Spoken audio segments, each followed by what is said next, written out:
Good afternoon, folks. Papa Boris here with another Banner Saga Factions tournament match. Big news, the Siege Archer got nerfed.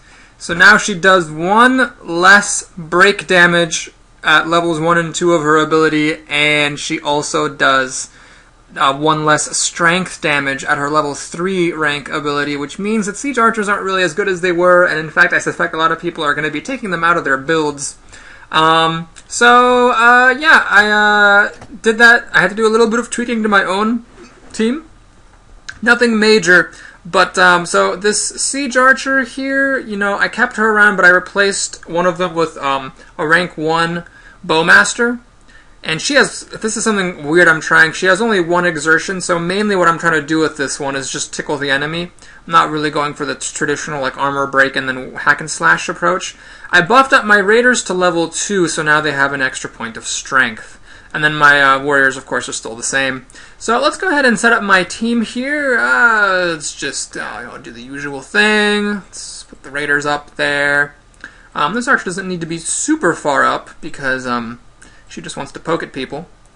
And then let's get my warriors kind of in place and call it a day. So I forget what my opponent was doing for himself. Alright, looks like he's doing a very similar build to mine. Let me guess, maximum strength warriors? Yes, indeed. And do they have exertion? Yes, they do. Yes, they do. Okay, so this is going to be a tough one. His Raid Master is very beefy, 12 strength. Also 3 armor break. He's actually very similar to mine. He just put points into strength instead of armor, which is fine. This one is a little bit different, actually. He has a little bit less strength, and he's actually only rank 1. His Sky Shooter is rank 2. Interestingly, does not do any break at all, so he's planning to, I guess, use her for traps. I don't know how I feel about this no break thing. It's a little bit inflexible. And that Siege Archer looks pretty straightforward. Okay, so, yeah. Let's come on out here, I suppose. Let's just go out here.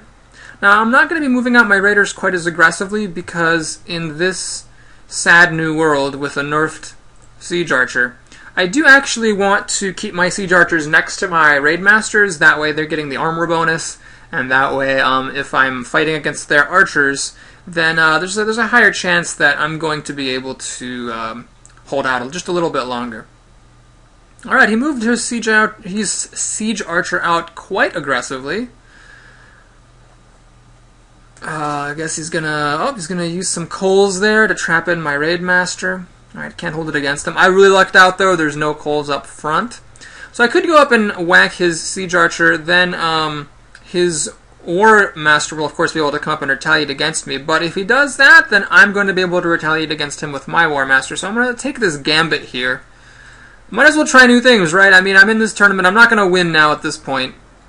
So I'm going to try some new stuff here. I'm going to give this the old college try. I'm going to see what I can do, playing maybe with some new tactics than I was before. So I'm basically baiting his War Master, saying, come out and get me.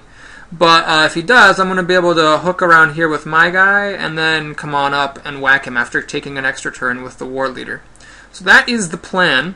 We'll see if it works out. These coals here are quite unfortunate, as is the fact that my archer's kind of in the way. Now I could move her out of the way, but then I won't get puncture damage against his archer, so it's a little bit of a trade-off there.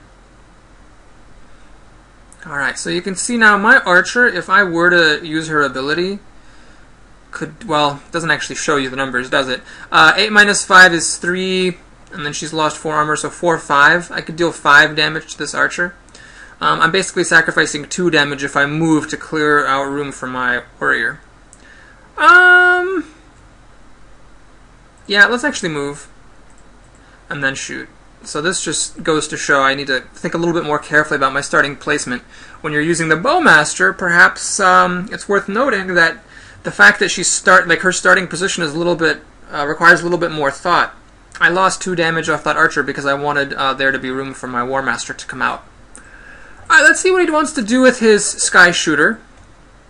It looks like the answer to that is probably going to be knock some armor off my Raid Master. Although she does have 0 armor break. Is that really what he's going to do?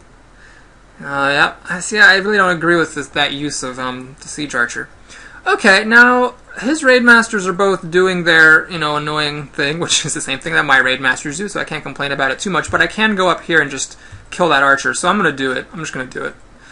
because archers are so obnoxious, and having the opportunity to take one down earlier is nice. Now, because my bowmaster moved before shooting, I'm essentially losing 2 willpower. I wouldn't have needed that 2 willpower to kill her had I positioned my archer a little bit more correctly. Okay, so that is all she wrote. Now I'm going to see if he comes up and takes the bait. I maybe could have moved my archer up 1 more space just to give my War Master a way up out through here. But it's fine, I'll still be able to reach his guy in 2 turns if he does take the bait, and he does. Alright, so we're going to be basically trading a Raid Master for an archer here. And the thing is that in addition to that, I also get the first hit on his War Master. So I'm pretty okay with how things turned out.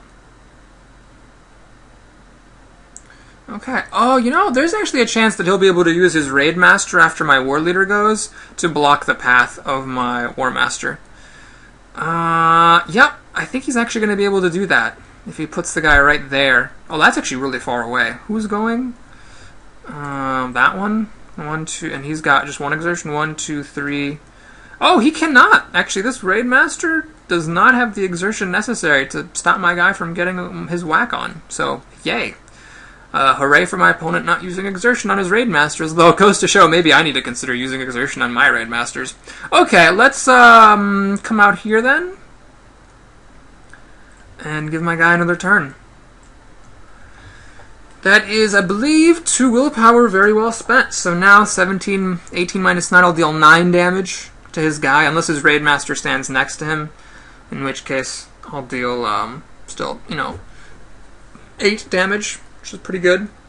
He's not having any of that. He's just going to go straight after my archer, which I cannot fault him for doing. This is quite the wet and wild match all of a sudden now. Yeah, let's hit this guy. So, can he actually... He can actually... Oh, nope, he doesn't have the exertion to kill my archer right now, so she turned out to be luckily positioned here. Now the problem is, what am I going to get to do with my archer before she dies? And the answer is not a whole lot. I can get another break shot on somebody. I guess probably on this Raid Master, and then try to cover her up with my warrior. It's about the best that I can hope to do, I think. I can't really imagine what would be better. So he's going to freeze up with his guy. Now I need to think very carefully about where to place my Raid Master. His warrior has very long reach. I don't really want to get up there because he can hit me a little bit. I don't really have any good targets. Let's just let's just hit his guy. Oh, well, hang on. His warrior's going to come up and hit me. But then my war leader will retaliate. Yeah, that's fine. Let's do this thing. Let's just take some armor off the man. And then, I'll be able to shoot him with my archer. Now, actually, I messed up. My bowmaster should be later in the order than my siege archer. That way my siege archer can shoot some armor off of somebody, and then the bowmaster can swoop in after there with her long-range ability and go for the kill. So I actually screwed this up a little bit by having my bowmaster go first. That's potentially going to cost me. Yeah, because see what's happened. Oh, wow, strength shot, 90% strength shot, and she missed. Oof, that is hard. Well, I'll take my luck where I can get it. So, yeah, let's go ahead and fire this shot. My opponent says, GG, you got this now. Well, all I can say is, good thing I put that extra stat point into my 9th point of armor, because otherwise I would not have been able to do that. So yeah, he just wasted a ton of willpower to basically do nothing, which is sad news for him. Okay, let's see, can I try to actually save my archer? Well, his raid master is enough down in damage that my archer should be alright for another hit. So let's just move her back a modest amount. And there's no good place to use her ability. Let's just take all... Well, do I want to take all the armor off? That seems a little bit greedy. Well, she might die. Yeah, let's just take all the armor off. So, yeah, this way, if my archer has to move... I mean, if she has to move, actually, because she has my bowmaster has such low exertion, I won't be able to kill that Sky Shooter anyway. So what this is telling me is I probably need to use a rank 2 Siege Archer, and then make my Bowmaster rank 2 as well. And then that way, she can get an extra point of exertion in there, and be able to actually do some stuff. Okay, so now he's probably thinking, do I want to hit this Raid Master or not? He's decided the answer to that question is not. So, I could go up and hit this guy, but then of course his war leader would get the first hit on me. But then again, I could actually block him in with my Raid Master. Yeah, let's just kind of go over here and kill off this guy. My guy says, lol, why sad face? I'm going to say, haha, I'm not sad. That was sympathy for you. Smiley face. Alright, so he shot some armor off of my Raid Master, or my War Master.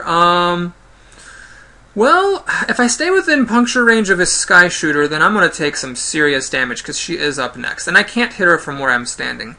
So I could run, but then, I mean, he can chase me down anyway, so I might as well just get my hits in while I can. Looks like this is the right guy to hit with his, you know, maximum strength and everything. Let's go ahead and whack him. Oh, this is a very well-mannered gentleman. He says, oh, lol, I don't cry over spilt milk. I messed up and you won. Shit happens.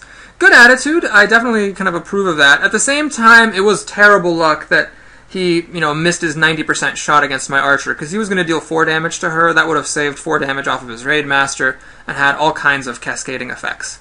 Now, he decided to make a run for it with his archer instead of taking the easy hit on my War Master, which I can't really blame because this will keep her alive a little bit. And because my Bowmaster is just rank 1, I believe 1, 2, 3, 4, 5, 6, 7, yeah, she's not going to be able to get to his archer, which is interesting. Now, I have a choice with my Raid Master. I can either try to block in his War Master from getting the first hit on my guy, or I can go ahead and kill this archer. Now, I don't want to go too kill-happy here. Let me actually go here, because his guy's going to hit me no matter what, but at least I can take some armor off, so that when he comes within puncture distance of my archers, they'll be able to do some serious damage to him.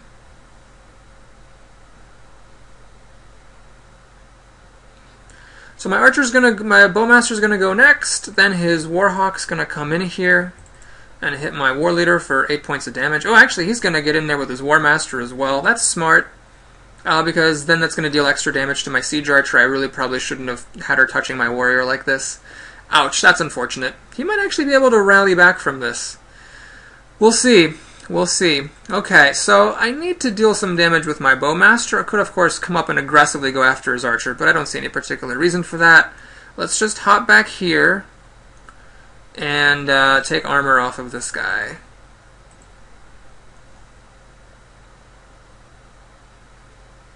Alright. So his Warhawk is going to get to deal damage to my War Leader, which is okay. I'm alright with that. So 16 minus 7, that's 9 damage. So my guy will still be alive and totally useless because he doesn't have any break. So that's definitely the move he needs to make. Although then, of course, my Raid Master will be free to go up and kill his archer. So I'm kind of okay with it. I really wish that my Siege Archer had not suffered, 3 strength damage and an armor damage just for standing next to that guy. That really, really sucks. But let's go ahead and burn some of my willpower here. Stand there, and keep shooting the armor off of this guy. Kaboom. So now my Bowmaster's in a pretty good spot. She'll be able to use her ability against this Warhawk to great effect. All I need to do is just move my War Leader so that he is standing in the way of his Warhawk. And everything will be peachy keen.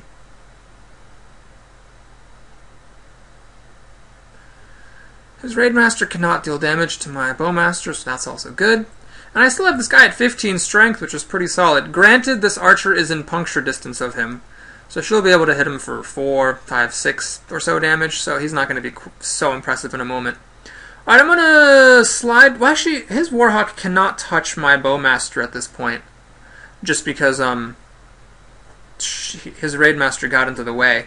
So I could try to protect my Siege Archer. Is there a way for me to do so? Well, I don't want to stand next to her and take collateral damage. So I'm just going to do this. I'm going to use my exertion and just lop off a solid 3 damage off that guy. Alright, so my War Master is about to become neutered, but that's okay, because even after he deals, 6 damage to me, 9 strength is still a goodly chunk of strength, and I'm pretty happy to get up here. I can actually deal a lot of damage to that archer. Is that what I want to do with my life? Yeah, I think so. Let's just gimp her a little bit. Then I don't have to, because to have done a hit on his War Master, I really would have needed to blow the horn, and I'm pretty happy to save my horn charges for better times. So now, previously my plan was to use my Raid Master to kill his archer, but now I don't need to do that because she's gimped as heck. So I'm just going to take my fully fresh Raid Master, come down here and lop 7, 8 damage off of his Warhawk, and make him into a useless unit. Thankfully, his War Master has no more willpower, he has no charges on the horn, so there's not much he can do except, yeah, kind of in a silly fashion, lock 1 point of armor off. And let's go ahead and use the willpower. Get this guy down nice and neutered, and I should be good to go. My opponent's pretty nice. I like this guy. He's not, whining or anything like that. He's just saying, hey, I haven't quite adjusted to the war leaders being useful now. I use them pretty well. I'm going to say thanks. Thank you, sir. I appreciate that. The war leader, I haven't really done that much with him. I just gave the War Master an extra turn, but that was about it. Still, it was a pretty good use in this game. Now I need to think about what to do. Oh, he's coming up here. Is he going to hit my archer and my war leader? That's the plan. Yes, indeed. And he uses his war leader correctly. So, I don't see any particular reason to get fancy. That guy just went. I'm probably going to win this. So let's just go ahead and mop this up. I'll kill this guy for 7 damage. Alright, now his Raid Master. His second biggest unit at this point, with just this 8/8 guy bringing up the rear. My War Leader is not super useful right now because he has no break, and 3 versus 8 is obviously not going to do any damage. So he's just a guy standing in the way of things. I could, of course, give an archer a turn. He's just... What is he doing? He just kind of moved with his Raid Master? Maybe he ran out of time. Okay, let's just do this. Do I want to use my horn charges to get that guy's strength down? I think I do, actually. I think I do. Maybe I'll save 1 horn charge, but let's just do a couple at least. So knock his armor off. He's up down to 4 now. And so my War Master is going to be able to retaliate after he comes over and hits one of my people.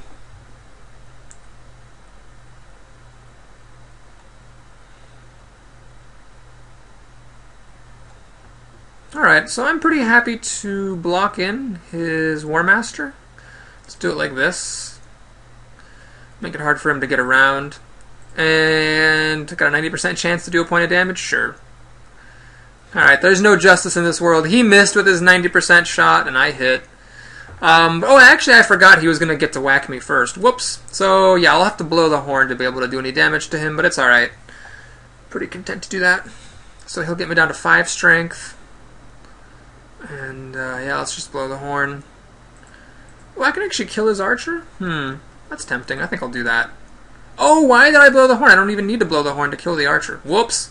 Well, okay, since I blew the horn, let's use it on the guy. And we'll kill the archer next time. So that 10% mischance against my archer here turned out to be clutch because her 8 strength is, about to be extremely relevant in this game. Do I want to finish this guy off? No, let's work on this guy. Let's just kind of systematically gimp his team. So, alright, so he's got nothing. I mean, there's just no way that he's going to be able to deal with my 11-10 Raider. And I definitely felt it in this game. That extra point of strength is pretty nice.